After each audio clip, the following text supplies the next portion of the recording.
Welcome back to episode 13, season 2 of the GPP. I am your host, as always, the Squad Father, giving you all the knowledge and practical takeaways to improve your own general physical preparedness. As I'm sure you noticed and was the low light of your week last week, I was on vacation. I was away. I was in the land of the Danes, the old Den of the Mark, Copen in the Hagen, soaking in some fresh Nordic air. So I feel recharged. I feel reinvigorated. I feel ready to attack this episode. And because we missed a week, I've got so much extra content for you guys that memes and things, usually it's like 1 or 2 items on there. I think today we've got 5 or 6 items on there. So really, really heavy in the section. That's always the best, memes and things. Lighter at the end of the episode in our Reddit questions, but that's what you have to look forward to. A lot of people have been asking me, how was Denmark? Was it everything you dreamed it would be? What did you learn while you were over there? Danish is a pretty tough language. There's lots of letters with slashes through them and dots over them, and I wasn't 100% sure how to pronounce any of those, and I was kind of worried. But most of the people over there speak English. So the first night we went out to dinner and we grabbed a menu. It was like a grab a menu, seat yourself kind of place. Grabbed our menu, sat down. The menu's in Danish. So Jimmy and I were sitting there trying to decipher. I think this means this. So we go up to order and we're like, I think we want this and this. And the lady's like, do you want an English menu? It's like, yeah. I think I probably would like an English menu. But at that point, we already knew what we were going to have. You know, steak sandwich means steak sandwich in Danish. So that's what I wanted. I got it. It was delicious. Charcuterie board. Charcuterie means charcuterie in Danish. That was good. But I did have some takeaways for you guys. A 1 through 5 takeaway from my time in the land of the Danes. The first takeaway is that it would be 100%, this is not a meme, not an exaggeration, 100% physically impossible for me to be obese if I lived over there. We averaged, I think, like 9 miles of walking and 10 miles of biking every day. And when you walk the streets, there's no overweight people. There's no obese people. Like, when I say no, I don't mean like, oh, there's very few of them. I mean that I saw 2 of them. 2 of them. Sounds like I'm speaking about some. I saw 2 people that I would consider to be overweight on the edge of obese. I didn't see any like America obese people. Like your American obese body type. Jake, pull the picture. Show them what I mean. Show them a male and a female. Archetypical obese American. None of those. Not a single one over there. And I think it's because they would die. I think they would genuinely die having to walk that much and having to like bike over the hills. Like there's hills and bridges and stuff. They would die. They would pass away. So few overweight people, 0 obese people. Somewhat of like a culture shock, but in the right direction of like, I was shocked to see that. But it does make sense.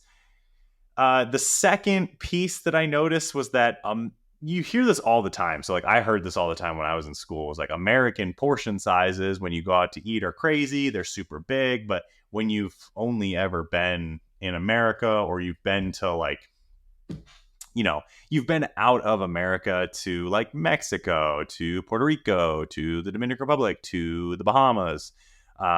A lot of those cultures eat a little bit more food at their meals as well. So you don't really, it's like, oh, okay, it's not really true. But going over to Denmark showed me that American portion sizes are just absolutely absurd. The food that you get over there, the meal sizes are much smaller and it's a lot more paced out. So it's like multiple rounds of appetizers. So we went out to sushi. Sushi restaurant is usually like, order your stuff, all of it comes out at once. So we got like some appetizers, we got some sushi, some soup, some like skewers of meats. And it was like all paced out of like 15 minutes, and then 20 minutes later, something else would come out, and then 20 minutes later. It was like by the end of the meal, it was almost impossible to overeat because it was like so paced out, and you're not able to like do the typical American like pig at the trough kind of eating style of just put it in my face hole as fast as I possibly can. And also, Danish people, maybe it's just Nordic people in general. I've only seen Danish people now. So Danish people just hang out at their table and they talk forever. Like meals are super social. No one's on their phone. You've got people coming from like other tables like, oh, Frederick, I haven't seen you in forever, blah, blah, blah. And they're sitting down, they're talking. Then that person goes over to their table and is very refreshing, interesting, shocking, different to see an environment like that. I guess, I mean, if I had to zoom out and say what I think, it's probably better to do it that way than anything. The third point was that babies sleep. This is kind of crazy to just write it and then say it. Babies, they sleep outside. So like nap time, if you're a baby, all babies have this like sleeping bag, wool, warm looking thing. And like you're at the bakery, as long as it's not raining, because it does rain there a good amount. You're at the bakery, you brought your baby, it's your baby's nap time. You're inside having a croissant and an espresso.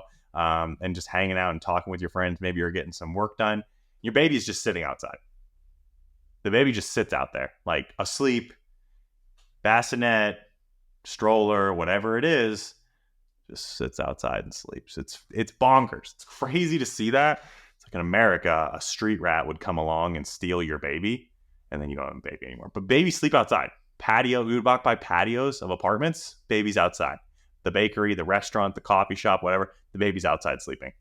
Wild. Something about breathing in fresh air. It's probably a good idea. I would assume the lifespan. I didn't do any research. I told Jimmy to do some Google searching for me while we were over there, but I didn't do any research. I would assume lifespan is a lot longer over there. Less obesity, more time outside, fresh air. Good stuff. But that was very interesting to me. The first time you walk by someone's apartment and there's just a baby alone sleeping out on the patio. Interesting.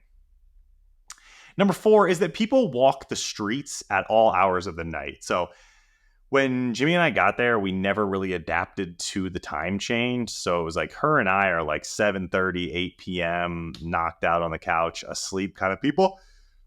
But when we were over there, because of the time difference, we were up until 10:30, 11, 12, 1 a.m. some nights. We would go out and just walk around and kind of just survey the land. Most places close over there pretty early, but people are just out on the streets walking around, and they're not trying to do any sketchy stuff. They're not doing any sketchy stuff. They're just walking around. So grocery store next to our apartment closed at midnight. No, closed at 11. So we were in that like 10:45. We had a late dinner. I wanted to get some like Greek yogurt or something. Or skier over there. That's some good stuff. But I wanted to pick up some yogurt. She wanted to pick up like a snack or something. We went over there, and there's probably like a 32 to 35-year-old man in a hoodie. Hood is up. He's walking behind me, and I'm on like red alert. Obviously, nothing happened. We walk into the grocery store. He's behind us. He veers off to the right. He's getting candy. This is like a 35-year-old man at 10:45 at night leaving his apartment to go get some gummy candy. Like, what is even going on in America? That guy's just going out there to rob you and murder you and do horrible things to you.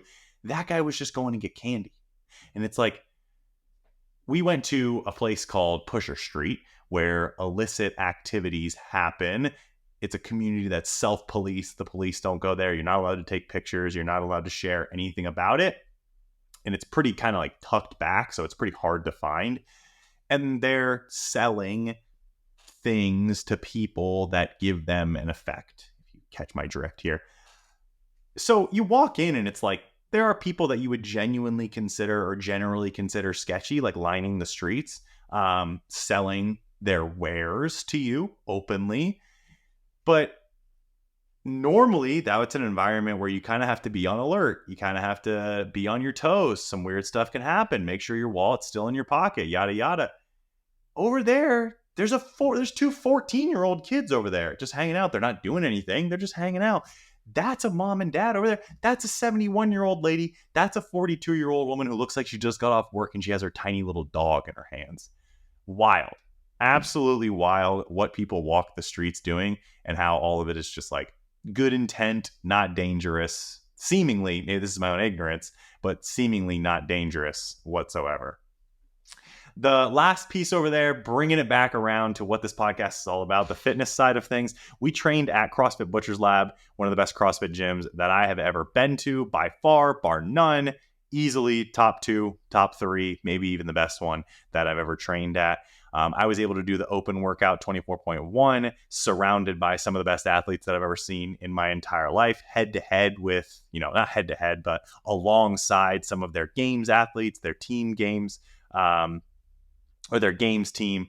Really, really competitive stuff. And it was so refreshing to see because everyone there was competing with each other, truly wanted to beat everyone else, wanted to finish with the fastest score, but never stopped or never shied away from cheering on other people.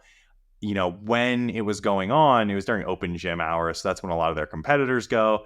I mean, there's like bleachers on the side lined with their athletes, all just cheering each other on. They're going out there 3x3, 2x2, and they're there for 3-4 hours at a time just to cheer each other on. Really cool stuff. Really refreshing to see that around the open in a time and an age where people are hiding their scores and they don't want to do the workout head to head with other people at their gym because, they want to win. They want to get that. It's so against what the community is supposed to be. So to see a gym where the community is highlighted like that, Butcher's Lab, amazing. If I find myself in Denmark ever again, if I move there, I would like to do that. That'll definitely be my home base when it comes to training. So overall, 10 out of 10 experience, 100% get your butt over to Denmark. I recommend Copenhagen as that's where we were. I've heard that other cities are just as beautiful. I've heard Belgium is great. All the Nordic countries are all, really quality stuff over there. So happy to have gone there, happy to experience that, and happy to possibly be relocating, taking my talents to the Nordic countries. Up next is Japan. So if you have any Japan tips for me, drop those below. Let's actually get into the episode though. That's my Denmark recap. That's why I missed last week. A couple extra minutes on the front end of the show. Learn a little bit about Denmark and get a positive. I'm not sponsored. There's no discount code for going to Denmark. It's just a genuine review there.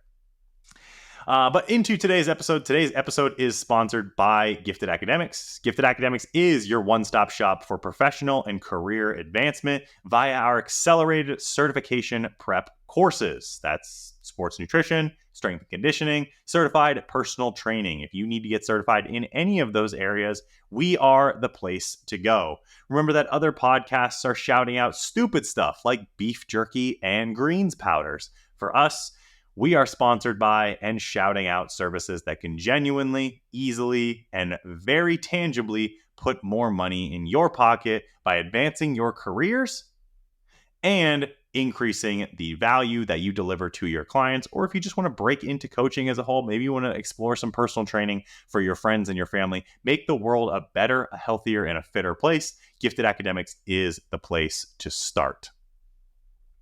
Jake also redid the website. So Jake, if you just want to drop the link in the show notes so that everyone can see how good everything looks over there, they'll be so enticed, they'll sign up for a prep package immediately. We have some new payment options to look at on there as well. As always, rate and review, comment, anything that boosts us up in the algorithm, gets this out to more people. Absolutely do that for us. We will love you forever. So that's rate, review, notification bell, subscribe, send it to a friend, send it to your dog, watch this on multiple screens at once. We need those views. We need those comments. We need the little tickle, the juice that the algorithm so desperately craves. Algorithm, don't be so desperate, baby. We love you no matter what. You don't have to always ask for our attention and, neg us by putting us down when we don't give you the attention that you desire. You're beautiful, baby. We love you. And then, of course, GiFTED-HQ.com has all of your one-on-one coaching needs, templates, ebooks, cookbooks, sick ass apparel. I'm past the 10-minute mark, so I can say whatever the fuck I want now, Jake. But go on over to gifted-hq.com, get fit as shit and sexy as fuck. You will not regret it. All right, let's actually... no, hold on. Jake, timeout. 30 seconds. I think this is 30-second timeout in basketball. This is a full timeout, 60 seconds. So I want a 30-second time. Actually, I think I might want full because I talk a lot. So this week's big offering. Last week, I offered up the stickers, but I feel bad because they actually sold out before the episode even got edited and released. So I'm going to have Jimmy, because she's amazing and we love her, I'm going to have her make like 3 to 5 more stickers. Those stickers come with a piece of apparel that's 25 doll hairs. You can feel free to message me directly and I will facilitate that, get that over your direction. Basically, pay me. I ask you what your shirt size is, and then we find your address in any way we need to, and we send that stuff your way. All right. That brings us to everyone's favorite part of the show, my personal favorite part of the show. Jake, run it on the screen. It's memes and things. This week, we've got more thangs than we have memes, but nonetheless, it is actually a jam-packed section. So bear with me. It's going to be a long one, but it has so much juicy content that you will not want to miss it. The first piece is... What is it? What did I get first here? Oh, okay. So I was sent this last night. It was posted by Carnivore MD. That guy sucks. Ass. Anyone who goes to like a children's hospital and was like, these kids are eating Lucky Charms and they should be eating T-bone. Cool it, dude. The message is there. We get it. But come on, read the room, bud. Read the room. So he posted this. I had kind of seen something about it before, but I didn't really know the source material for it. So this is from Good Morning America, which for the most part sucks butt. It is a red meat is associated with a risk of developing type 2 diabetes, study shows. So Jake, you can play the clip for him. All right, we are back now with America's favorite doctor, Dr. Jan, and there is a new study out there that's talking about how eating too much red meat is strongly associated with developing type 2 diabetes. Correct. Keyword associated with, because this study did not show cause and effect, but really interesting, big study published in the American Journal of Clinical Nutrition, looked at over 200,000 people, followed them for 30 years with questionnaires, and was looking for how much red meat they were eating and the risk of developing type 2 diabetes, and found pretty much a direct and consistent and strong, that's their words, association between the amount of red meat, the time that red meat is eaten, and the risk of developing type 2 diabetes. And we're talking about processed and unprocessed. So pork, lamb, beef, sausage, hot dogs, people are getting hamburgers. It was pretty significant. Okay, so is this like a lot of red meat, or like, I like a steak? I really like a steak. This girl likes a good steak. And, that's right. But you told me you haven't eaten red meat for 15 years, yeah. Interestingly.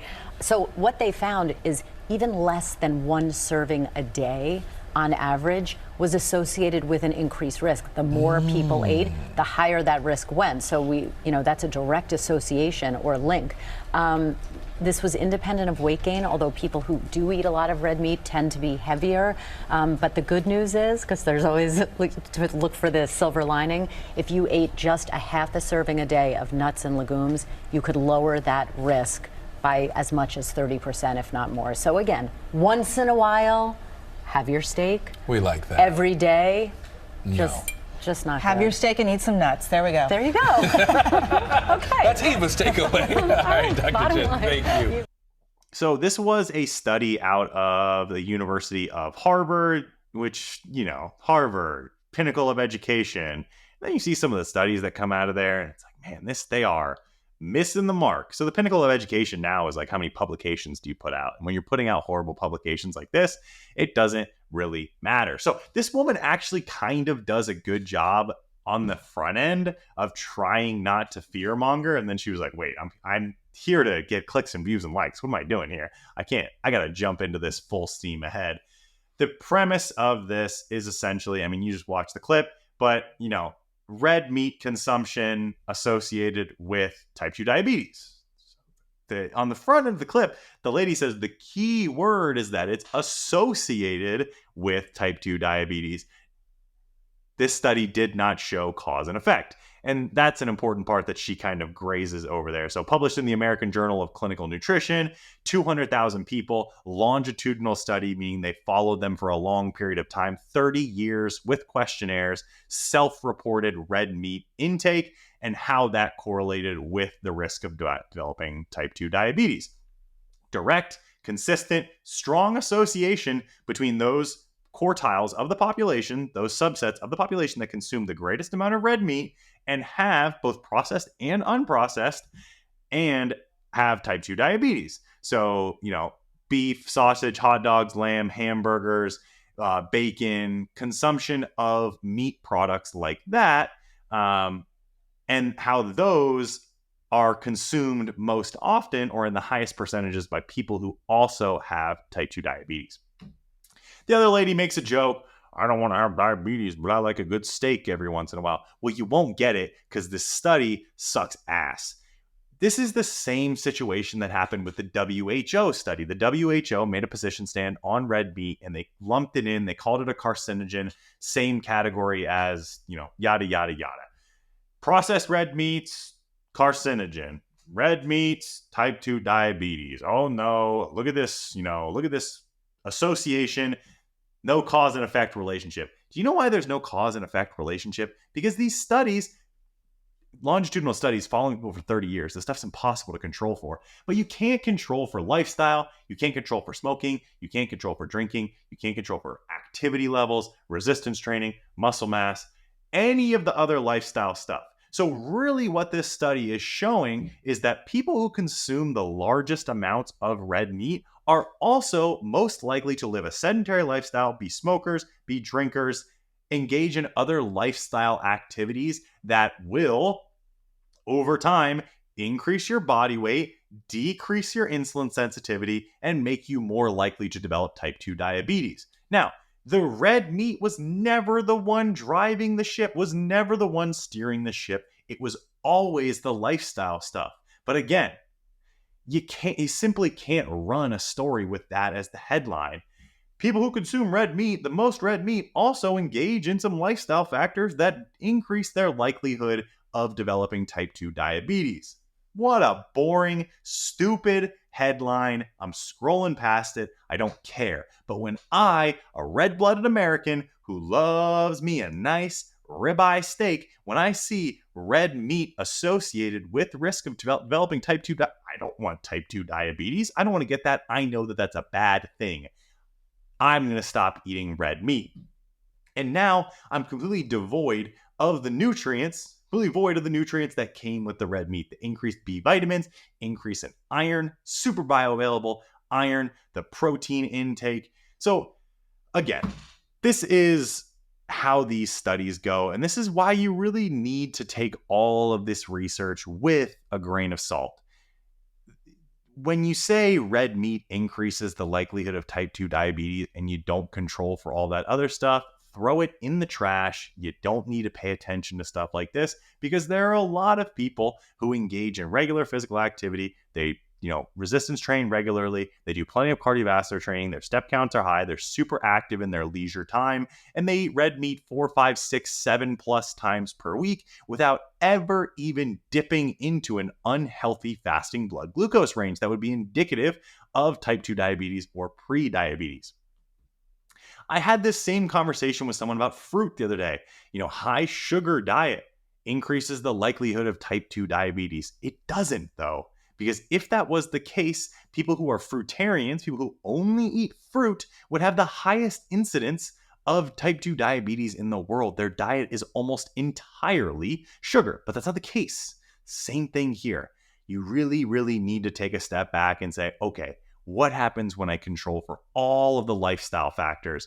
What happens if someone isn't sedentary, they don't smoke, they don't drink, they lift weights regularly, and they consume a generally healthy diet that includes plenty of red meat? No type 2 diabetes to be found. Shame on you, Harvard University. Shame on you, American Medical Association Journal, whatever the heck this was published in. This is a bad study. This should not be grabbed by the media, but it will. And the crusade against red meat will continue. Not what I want to see, but, it's something when I see it pop up, I'm obviously going to talk about it, continue to push forward what's actually true. The next thing in our memes and things, this is a thing that should be a meme, but people take it seriously. I don't know how to pronounce this. Jake, I think it's called GRUNS. Am I right? I don't know how to say the umlaut. Is that even an umlaut U? I feel like when Jake edits this together, he's going to make me to be a complete fool, and that's okay, because I kind of deserve it. All right. GRUNS are daily gummies. Listen, if you take your vitamins as gummies, you're a fucking child. Grow up, be an adult, take your vitamins like a man, like a woman. We don't eat gummies. We're not children anymore. But this is the latest and greatest in the take your vitamins as gummies.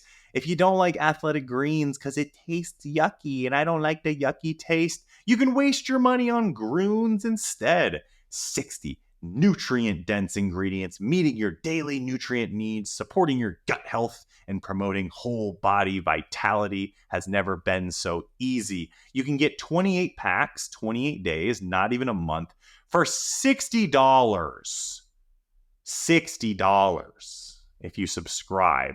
If you just want it one time, if you just want to try it, $80 is what you have to pay for a month worth of essentially greens supplements. Now, I've made an entire reel about greens powders before. Jake, you can link that in the show notes. I won't reiterate what was mentioned in there. But the vast majority of the benefits from eating fruits and vegetables, what these greens powders, greens gummies are taking the place of, is the fact that they're packed with fiber, and the bioavailability of the micronutrients depends on the fact that they're consumed in the way that they naturally exist in nature. When you take some vegetables and you flash fry them, flash freeze them, whatever, and you pound them down and pulverize them into a powder, and then you condense that into a gummy that you just put 20 grams of sugar in so that it actually tastes good, you lose a considerable amount of the bioavailability of those micronutrients. So if that's why you're taking this, you're spending $80 for a really bad version of a multivitamin. Eat vegetables. Eat lots of colors of vegetables. You'll get lots of micronutrients, lots of fiber, which you don't get from your greens powders unless they're artificially adding in, corn fiber, soluble, insoluble forms of fiber, inulin, those kind of things that sort of count as fiber on the label. That's what you get from stuff like this. And then they throw a bunch of other really weird, goofy shit in there as well. It's got mushrooms and adaptogens and this and neurofactors and this and that. This is the latest and greatest way for you to waste your money. We'll take your money. If you're thinking, I'm going to get some greens gummies, pause. Hit the pause button, hit the stop button, hit the freeze button. Just send that money to me instead. I'll take that money in and I'll use it. My hourly rate is about $150 to $200 an hour, depending on what you're doing. So send me that $80 and I will spend 30 minutes casting a voodoo spell on you that gives you all the benefits of adaptogens and mushrooms and fake vitamins and minerals. Guys, I know that I am like the broken record of all broken records here, but stop wasting your money on stuff like this. Stop wasting your money on supplements as a whole. Multivitamin, fish oil, vitamin D, creatine. Hard stop right there. Just be done after that. No greens gummies, greens powders, adaptogens and neurofactors and all this stupid stuff. Stop listening to the Huberman podcast and taking everything that he recommends. The guy has a great understanding of mechanisms, doesn't understand practical application of the things that he is recommending. I'm sure he'll have a discount code for GRUNS here very soon. Good Lord, this stuff is stupid. Don't take this. Don't do it. What else is on there late? What else? I'm just trying to scroll down now that I'm done being mad. 3,300 5-star reviews. I fucking doubt it. I doubt it. The ingredients sucks. The convenience of everyone, oh, it's a convenient way to get my fruits and vegetables in. No, it's not. It's not a convenient way for you to do that. If you don't like driving to work because, it scares you or whatever, walking isn't more convenient. It's slower. It's bad. It's worse in every single way if the goal is to get somewhere. So don't say it's more convenient. So don't say greens powders are more convenient because you don't like eating fruits and vegetables. You just don't know how to prepare your fruits and vegetables. Buy the Gifted Cookbook right now. There are so many good recipes in there that'll get you all the fruits and veggies that you need in your daily consumption, in your food log, whatever it is. And you're never, ever, ever, ever going to need greens, powders, gummies, or anything like this. GRUNS, you should be ashamed of yourself. You should be ashamed of yourself. One of two things is true. You know this stuff is garbage and you're selling it anyway, which makes you a shitty person, a shitty company. Or you think that it's actually good for people and that makes you stupid. So you're either stupid or you're a bad person. And that applies to a lot of supplement peddlers out there. They're either stupid and they think that it works and you don't want to listen to them because they're stupid, or they're pieces of shit and they're taking advantage of you and stealing your money. And that's not something you want to listen to either. So what are you, GRUNS? Are you stupid or are you fucking unethical pieces of shit? What's it gonna be? Make your selection. All right, that's all I got on my GRUNS gummies. What a joke. All right, moving along to something else that is also a joke. Firefly recovery redefined. So Firefly recovery, I saw this pop up on my Instagram ads, and now I screenshot it when the Instagram algorithm eats that up. Absolutely loves that right there. So Firefly is something that you stick to your leg. Bear with me. It only gets worse from here. Firefly is something that you stick to your leg, and it stimulates. What does it stimulate? I think it says it stimulates the peroneal nerve, right? Yeah, it stimulates the peroneal nerve, which is a nerve in your leg, increasing blood flow. This means more fresh blood and oxygen to reduce lactic acid and soreness, eliminating toxins and keeping your muscles flexible. Texting Jimmy real quick. When you look at that right there, and you're an exercise science person, you're exercise physiology, you're in the know, you understand words and what they mean, it's like the sirens are going off here. Stimulating the peroneal nerve, okay, why did we have to throw in that? A nerve in your leg, thanks for clarifying. Increases blood flow. Cool, blood flow is a good thing. More fresh blood. What the fuck do you mean fresh blood? What the fuck does that even mean? It doesn't mean anything. Fresh blood? Do you mean oxygenated blood? Do you mean arterial blood? I'm pretty sure your body will get that there anyway. It doesn't need something that you stick on your leg to stimulate your peroneal nerve. Oxygen, more oxygen. That's usually what comes with fresh blood. Oxygenated arterial blood. Venous blood being the opposite of that, high in CO2, low in oxygen. Wow, we're really getting deep into cardiorespiratory physiology here. Reducing lactic acid. Here is where they think that you're a moron. Reducing lactic acid and soreness. Lactic acid doesn't cause soreness. It never has caused soreness. Soreness is caused by micro tears in the muscle from eccentric muscle contractions. And no amount of blood flow is going to stop that soreness or make it go away. The micro tears are there. The body needs time to heal that. It takes time. It is a time-intensive and nutrient-intensive thing. Your body will deliver the blood that is needed to make that soreness go away, to repair what is going on at the muscular level. Eliminate toxins. Now you're just talking stupid shit. Eliminating toxins. What does that mean? You got to define that one for me. Eliminate toxins and keeping your muscles flexible. You're going to stick this thing on your leg. It's going to stimulate a nerve. The nerve is going to send more fresh blood to your legs, which is going to flush out lactic acid. You're no longer going to be sore. You're not going to have any toxins, and your muscles are going to be flexible. Firefly. You guys should really partner up with GRUNS because together you could take over the world. And by take over the world, I mean steal money from hard-working people for something that doesn't do anything. Not a goddamn thing. What else? How it works. There's a whole how it works section.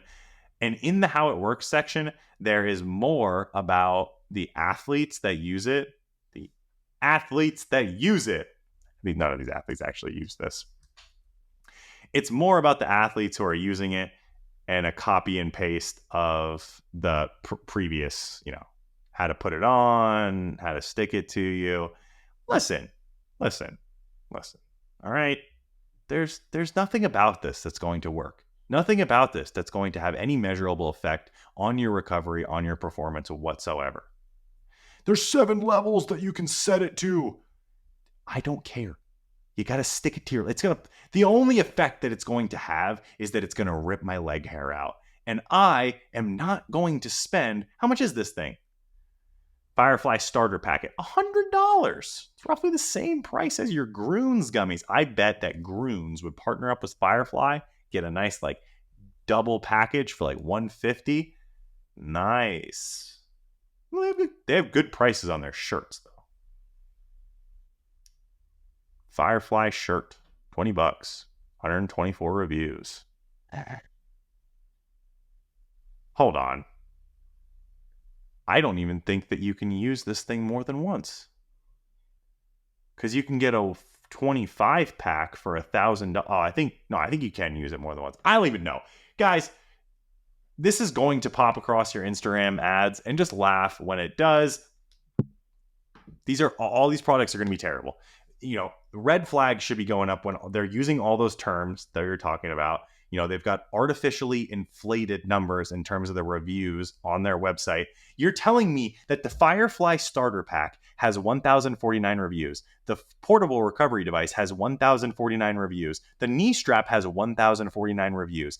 And the 25 pack has 1,049 reviews. The t-shirt has 124 reviews. The hoodie has 124 reviews. Why are all the numbers the exact same? Oh, I know why. Because they're not real reviews. No one's using this because it doesn't work, and they spent a bunch of money paying athletes to say that they use it when they don't. Firefly, we're on to you. Your shit don't work.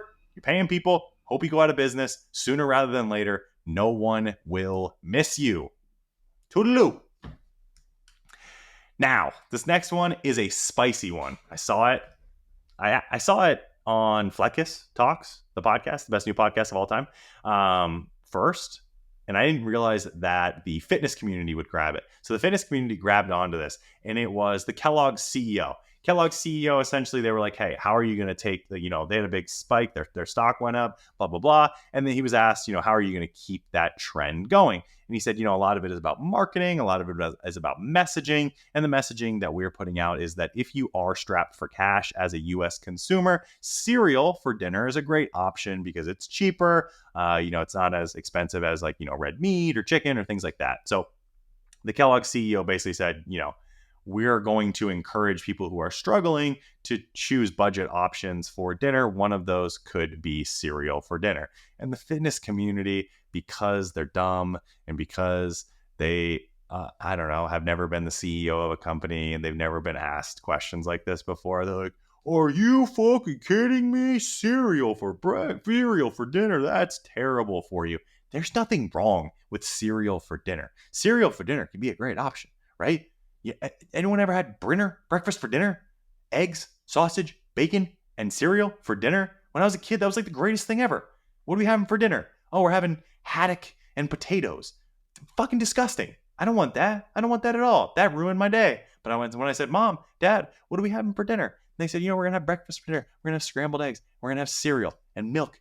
And it's going to be balanced. It's going to have a lot of protein, good carbohydrates, and you're a growing boy, and you could use those extra calories from being able to eat some cereal for dinner. Fantastic. Love it. I like cereal. Cereal's great. Cereal for breakfast is awesome. Cereal with my lunch, fantastic. Cereal in my Greek yogurt at the end of the day, awesome. I've been having cereal in my Greek yogurt or my cottage cheese every night, probably for the last 4 years. And every single person who posted, oh, cereal for dinner, that's unhealthy and you shouldn't eat that and you shouldn't encourage people to do that. Post your physique, because my physique is better than yours. I'm better than you ever were at bodybuilding. Better than you. I'm stronger than you. I'm better at Olympic weightlifting than you, and I'm better at CrossFit. And I eat cereal every single night. Kellogg's CEO, I smell what you're stepping in. I like the idea of eating cereal for dinner, especially if it's got some Fairlife milk in it. That's plenty of protein. That's all the protein that you need right there. And on a budget, balling on a budget? Are you kidding me? But here's the thing. The same bodybuilders who are like, cereal for dinner is unhealthy. You can't have that. It doesn't have micronutrients in it. They're the same ones that are eating weird ass shit every day. Like, yeah, here's my pre-workout. It's 4 grams of sea salt and cream of rice and blueberries and honey, and I just mash it up and shove it down my gullet. You're the one who's dispensing advice about who should and shouldn't be eating cereal for dinner? Get out of here with all of that. Kellogg's, send your boy Frosted Flakes. I would take a Frosted Flakes.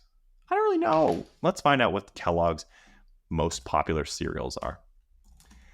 Because I'm going to start buying those as a way to support 19 most popular cereals from Kellogg's. Kellogg's makes Raisin Bran. Okay. Kellogg's makes Raisin Bran. How can you be mad at this guy? And they make mini wheats and they make Cheerios. Poof. All right. Kellogg's CEO, I'm going to have cereal for dinner every night. That's actually a good idea. If anyone wants to join me on this, I'm going to undertake a fat loss diet where for 30 days straight, I eat cereal for dinner every night. If this podcast gets 100 views, I'll actually do that. I will actually hit that. Mark me. I'll do it. And Kellogg's, I'll tag you in every single one of them because I love you. Eat cereal for dinner if you want. Stop having people tell you that you can't have cereal for dinner. You absolutely can.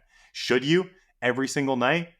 No, don't do that. But is it perfectly fine in a pinch? Can it save you some dollars? Was this guy just looking out for his stock prices and wanted to sell more money and make some more revenue and make some more profit for the shareholders? Yes. Why are you expecting this guy to be like, don't eat cereal? Yep, don't ever eat it. What are you even talking about here?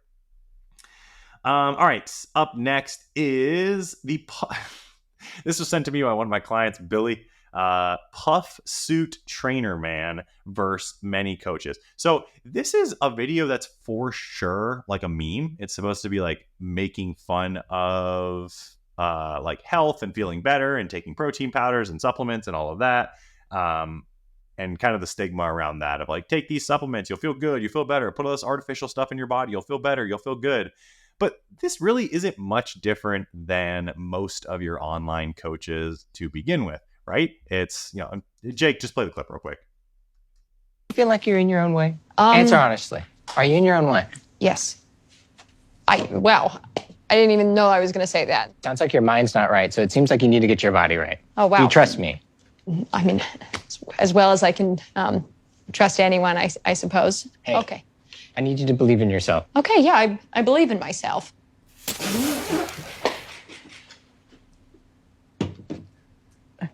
Isn't that better? Isn't that better? Don't you feel better? Don't you feel a lot better now? Don't you feel good? Don't you feel better?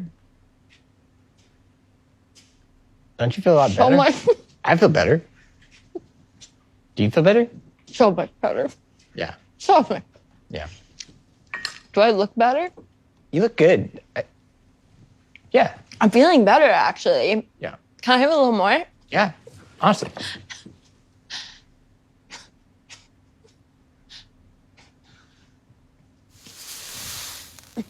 Wow. You must feel a lot better. Listen, I was not expecting this. Huh? The video is funny because, he's telling the woman, you are in your own way. You're getting in your own way. You want to have the body of your dreams, right? And I have the secret. And then he starts like dumping protein powder down her mouth. And he's like, don't you feel better? Don't you feel better? Or do you feel better yet? And more and more. Do you feel better? It's actually a really funny video because the lady is like actually choking on protein powder, but she's trying not to laugh about it or like get out of character because she's supposed to be interviewing him. But this is so comparable to every online fitness coach or a lot of your guru style fitness coaches because it's just shoving material and shoving stuff down someone's throat, shoving it down their throat and be like, do you feel better? You feel better now, right? And it's like you're pigeonholed. You're stuck in this corner of like, yeah, sure. Yeah, I feel better. It's like, oh, take your gut health supplements. You feel better, right? You feel better, right? It's better. You're good, right? Like, get all this blood work done. Oh, don't you feel better now that you know all these things that are wrong with you? Like, you feel better, right? You're like, yes, fine. I feel better. It's awesome. It's fantastic. And then the coach just screenshots that and posts it to their story. Look, I put my client on $800 worth of gut health supplements, and they said that they feel better because I pressured them for the 14 messages above that I didn't show. I just showed the one where they're like, yeah, I feel a lot better after my protocol. So it's supposed to be a meme, but the best satire is something that exemplifies the community, exemplifies real life. So I think this is just a quality video that I saw. Number one, it's it's a pretty funny video overall, but I think it really encapsulates a lot of the coaching and fitness industry of like forcing stuff down people's throat. And then, do you feel better? You feel better? You feel better? It's better, right? I like that video. Last but not least, finishing up memes and things with my new fitness pet, a person with entertaining talents. Again, stole that from my boy Fleckus, Austin Fletcher. He has his pets. I have my pets in the fitness industry, the fitness space. Someone sent me this guy. He has 134,000 followers and like actually gets pretty insane engagement on all of his posts. So I am of the belief that his followers are genuine. This isn't a guy who just like pumped up his account with a bunch of fake followers. And he is we remember this guy from when we first started in the gym. It's like the full tights, knee sleeves, elbow wraps, belts, dry scooping pre-workout in the locker room and yelling, loading up all the machines with all the plates. Jake, play the hack squat video for them. Beast mode activated, merch coming soon. He looks like the weird, he looks like a Hispanic version of like that weird, I don't even remember what the show is called. Now I'm just, Jake, it's a kid's show. It's got like a weird looking comb over guy who's like the villain. If you can find it and you can put it on the screen, I'll be very impressed. But, this is look at this. Look at this. Full tights. He's putting on 3 belts. 3 belts. Not one over the other. Wait, where's he even going to put this one on? I haven't watched this video. This is a fantastic. Yes. Okay. So he's got the 3rd belt on. He's got the like combat boots, 2 sets of knee wraps on, full spandex suit. He's got the maxed out on each side on the hack squat. He's got plates on the handles. I don't even think that he he does unlock it, but he didn't really need to, so that he can go through 3 inches of range of motion.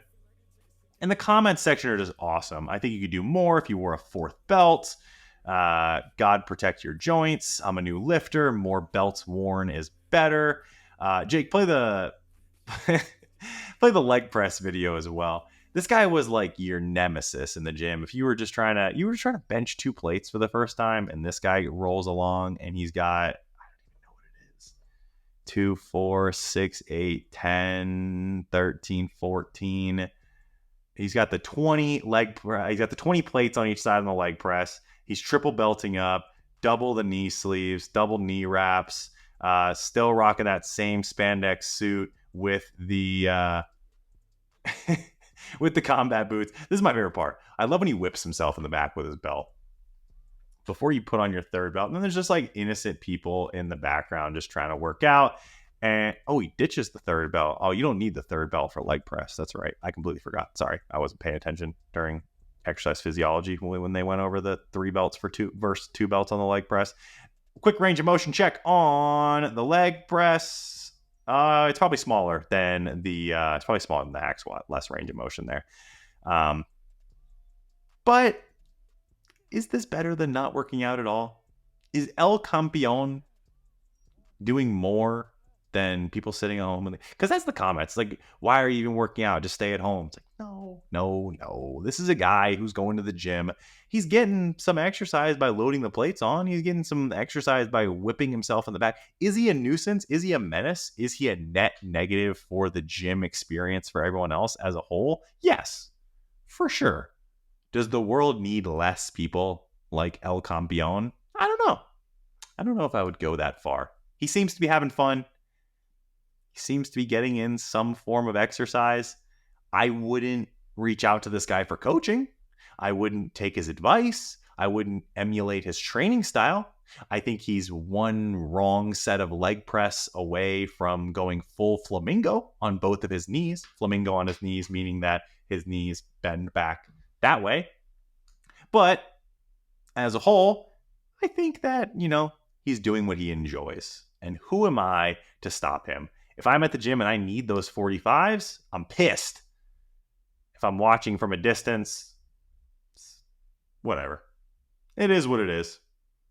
El Campeon, don't stop. Don't buy any of his stuff. Don't use his discount code. Don't facilitate his behavior. Don't enable him. But he ain't hurting nobody. He ain't hurting nobody. That is my pet of the week. He has some extraordinary talents. Wearing 3 belts. You couldn't wear... If you're watching that and you're like, what a bozo. What a bozo. Like, idiot, loading up all those plates, not even... I want to see you put 3 belts on. I don't think I could put 3 belts on. I don't think I could double knee sleeve, double knee wrap it up with the combat boots and the spandex. He's got more gall, more cojones than I could ever have going out in public like that. El Campeon. What is he the champion of? Maybe drop that in the comments. What do you think he is the champion of? That concludes memes and things. Like I said, we took a week off, so that section was jam-packed with quality content. If you like that style, if you like more content in that section, I personally like that more.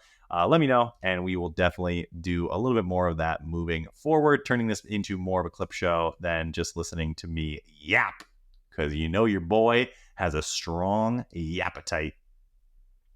All right, next up is our next section, Instagram grower, YouTube shower. I hate highlighting my own stuff on this, my own posts, but I really like this post that I made. The fitness space, full of phrases. People say stuff all the time that means literally nothing. It doesn't mean anything. It's just words that they arrange together in an order that technically makes sense. But when you actually read it and try and interpret it, it doesn't actually mean anything. So some of my favorites that I included here, I didn't put diet soda is just as bad or diet soda is worse for you than regular soda. Because when I hear people say that, it really kind of grinds my gears, really triggers me, if you will. But some other comments that I see from people that just don't mean anything. I'm putting together a program to help fix all of your imbalances and asymmetries. Doesn't mean anything. It's just yapping. I'll focus on building muscle and gaining strength when I get all of this body fat. Not even how the body works whatsoever, especially for beginners. It's actually a really good way for beginners to waste the first couple months of their training and set themselves up for failure long term, is this mentality. I've let myself go, but insert fad diet has always worked for me in the past. And people don't just not understanding what the word worked means in the scope of a diet. Wouldn't worked mean that you didn't have to do it again and again to get results? Maybe I'm crazy. Maybe I'm the crazy one. And then last but not least, I like to get 60 to 90 minutes of active recovery at the gym on my rest days. Correct me if I'm wrong, but a rest day, I think, is for rest, not for going to the gym and working out for an hour and a half. It's good old exercise addiction, masking itself as, if I just call it active recovery, active rest, people won't call me, people won't say I'm addicted to exercise. We will. All of us will. And then the comment section got really solid. Thor SPT says anything involving the word corrective exercise doesn't mean anything. I just want to tone. You're not a printer, so you don't want to tone. I'm a functional health coach from Steven Tran. I'm pretty sure just having good health is functional. There's no such thing as functional health. I can still target specific areas to lose fat from Michael Turner. Funny one, the old spot reduction myth. Can't forget a classic, confuse the muscles. I do this exercise to confuse the muscles. Your muscles are smarter than you'll ever be, and I know that because he said some silly shit like you're trying to confuse the muscles. I want my body to look just like hers. Impossible. You were born in your body. She was born in hers. Unless you steal her body and wear her skin, ain't gonna happen. I don't want to get too big. It's always a good one. It's when you look someone, you just look them up and down. It'll never happen. Never, ever happen. Got to go back and choose your parents differently. Whenever someone says X diet always works for me, that was kind of included in there. Why do you have to keep doing it? It's a funny one from Matt Blunk. I just found a new powerlifting program or power building program. Again, the combination of powerlifting and bodybuilding, absolute strength and maximizing hypertrophy, two adaptations that to maximize them, you need very specific training, intensities, volumes, etc. A power building program is essentially just a bodybuilding program that starts with a heavy lift. It's just a bodybuilding program. It has nothing to, you'll have a lot more success with a program like that on the bodybuilding side than you will on the powerlifting side, but you're kind of cutting how much you could get out of both of them by combining the two. And then JJ Crawford was confused a little bit, and I understand his confusion. He said, no, long walks on rest days are no good. I don't think long walks on rest days are no good. Definitely wouldn't say that. I just don't consider walks to be exercise. When I say 60 to 90 minutes of active recovery on your rest days, I mean going to the gym and doing like rowing intervals or doing some bodybuilding stuff or working on some skill work, things that aren't rest. I would consider walking to be part of a rest day. Certainly not advocating for spending your entire rest day on the couch and not moving once. So really good comment section there. Hopefully I'll be inspired to post some more stuff like this where we can get feedback from people in the comments and we can look at that each week. I always think your comments are fun to go over. Last week, I think we went over the comments on Anthony's post, kind of just descended into madness. These are good comments. That was bad comments. But nonetheless, it was quite fun.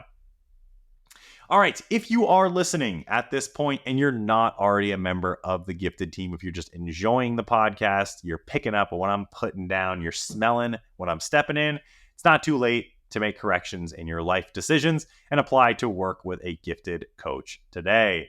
So it's Q1, still Q1 of the new year. You can easily fill out an application, follow the link that is in the show notes.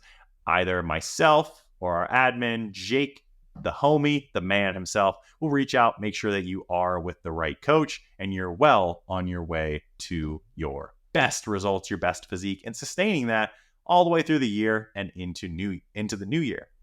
Pretty far away, but it'll creep up on us. Don't spend this year spinning your wheels and ending up a fat, weak piece of shit. Work with a gifted coach instead. You don't have to have any of those things. Now, cue Diet Sunkissed. Man, if I could just get one sponsorship, Diet Sunkissed, Diet Squirt, I would take Diet Ocean Spray. Your boy would be wealthy.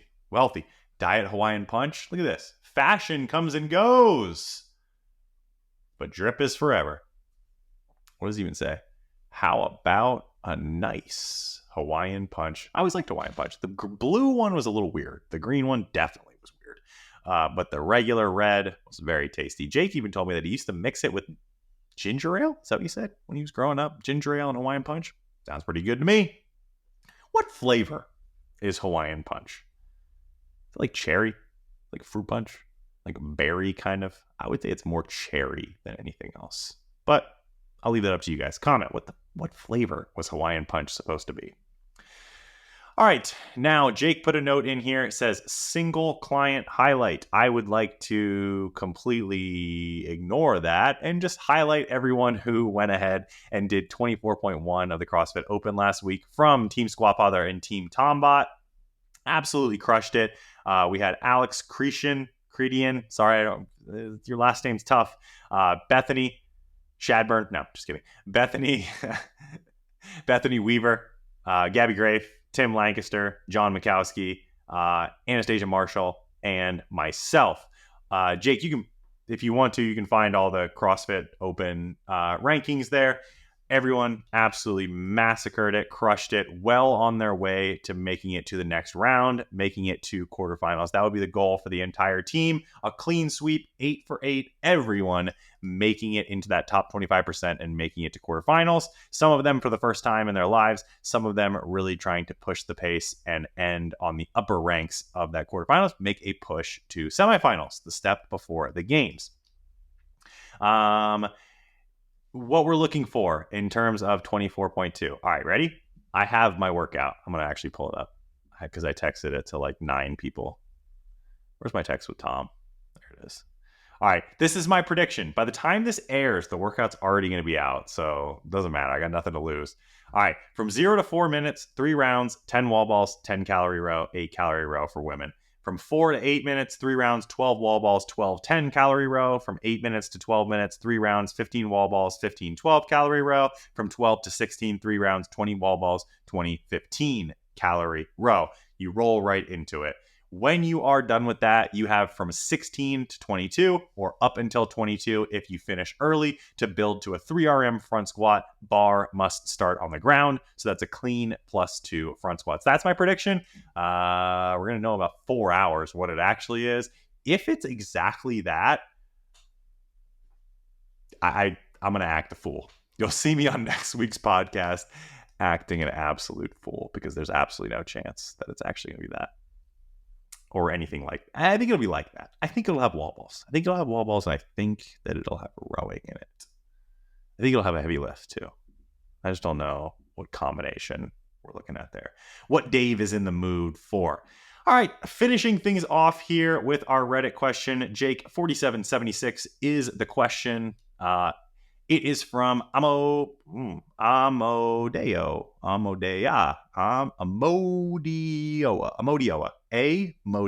Got it. Amodioa started this off eating turkey sandwiches for years.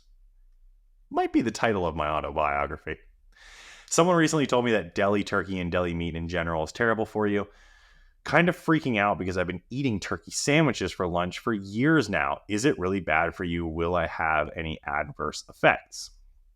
This is super, super common to see people ask this question. I've been doing X for years, decades, whatever it is. I've never noticed anything bad. New study comes out or friend reads some article, tells me that thing that I've been doing for a decade that I've never noticed any negative things about is now bad for me. I'm freaking out. I think that I need to cut it out. Now, this is it's one of those things where people tend to hyperfixate on a single thing that must be affecting their health without considering the totality of the lifestyle. It's going back to where we started. It's the red meat example again. People say red meat associated with type 2 diabetes, deli meat associated with cancer.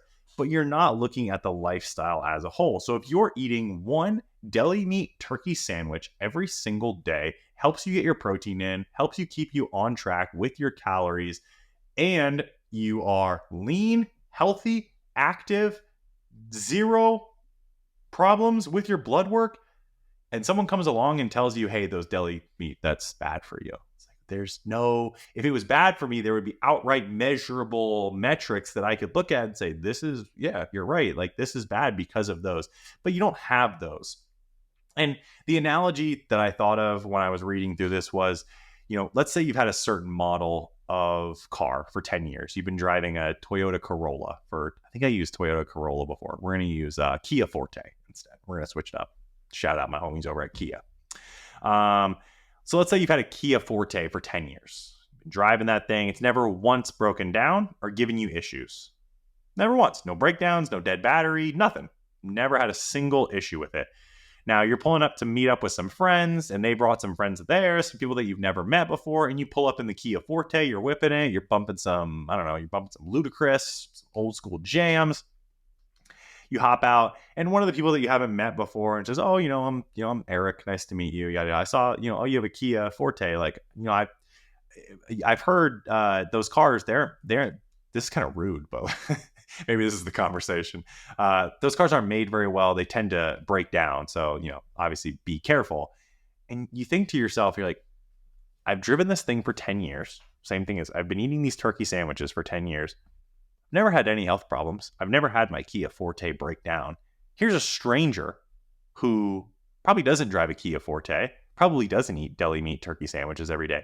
And they're telling me that it's bad for me, or they're telling me the thing is bad in general. Hard stop, bad, no context whatsoever. They're not saying, oh, deli meat turkey is bad for you because it's full of nitrates, and nitrates in high dosages can be carcinogenic. They're not saying, oh, it's a Kia Forte, it's got the spark plugs malfunction on that year, and there was recalls that there's no context like that. It's just like, oh, you drive a Kia Forte, yeah, I heard that those break down. You might want to be careful.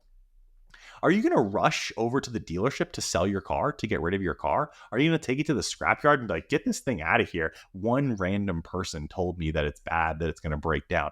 No, you're going to ignore them and you're going to keep driving your car. You're going to keep eating your deli meat sandwiches because they've never done you wrong in the past. And there's no outright sign or evidence to the contrary that it would not be good for you. So the context is huge. The context matters so much.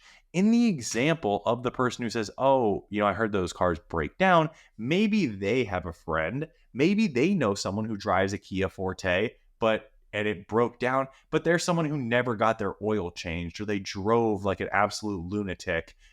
Well, obviously the car broke down. Same thing in the deli meat turkey sandwich. It's like, I had a friend who ate a bunch of deli meat who, got super fat and, had heart disease or something like that. And it's like, well, the deli meat turkey wasn't doing that. The car wasn't to blame. It was everything that went into everything around the car, everything around the sandwiches that, drove the negative outcome, not the item in isolation. So be careful getting into this mentality here of letting others come in and kind of push their opinion. I just encourage people to say why. Just say, someone comes to you and they say, oh, deli meat turkey is bad for you. Why? Why is it bad for me? Oh, well, I read that it gives you cancer. Well, why does it give me cancer? Oh, well, it's got nitrates in it. Well, why are nitrates bad for me? And eventually they just want to fight you because they're like, just shut the fuck up. I'm telling you a thing and I think it's true and I don't have anything to back it up, but I think it's true and I'm going to get. People can't survive those 5 whys. So just ask why. Why? Why is a Kia Forte bad? Why did your friend's Kia Forte break down? Why? Just keep asking why. I encourage you to do that with almost everything in life. If someone comes to you with a crazy claim, if they can survive 5 whys from you, they've done their research and you might want to give it a chance. If they can't, I would ignore what they have to say outright. Or if you're overwhelmed with free time, you can do a little research on your own. But that wraps up today's episode 13 in the books, lucky number 13. And I would say it was one of the best ones, Friday, episode 13. May your day be filled with the best of luck. Remember, it's Big Friday. You 100% have permission to go to the gym and max out. That would be the best thing to do. But in the meantime, in between times, and as always, until we see you on the next one, stay gifted. And we love you. Adios. Pee-pee, but sometimes poo-poo. But at the same time, you wonder, why not poo-poo, but also pee-pee? Everyone is all about pee-pee poo-poo. I wonder if they don't want you to know about poo-poo pee-pee. Think about that for a second. Just pause the video. Are you a more pee-pee poo-poo? Or are you a more poo-poo pee-pee? Because when you poo-poo, usually you pee-pee, but when you pee-pee, most of the time you don't poo-poo. So if anything, I would think that pee-pee poo-poo would be wrong. That's backwards. That's how they want you to live your life. But what we see in real life with our own eyes is that it's more poo-poo pee-pee than it is pee-pee poo-poo.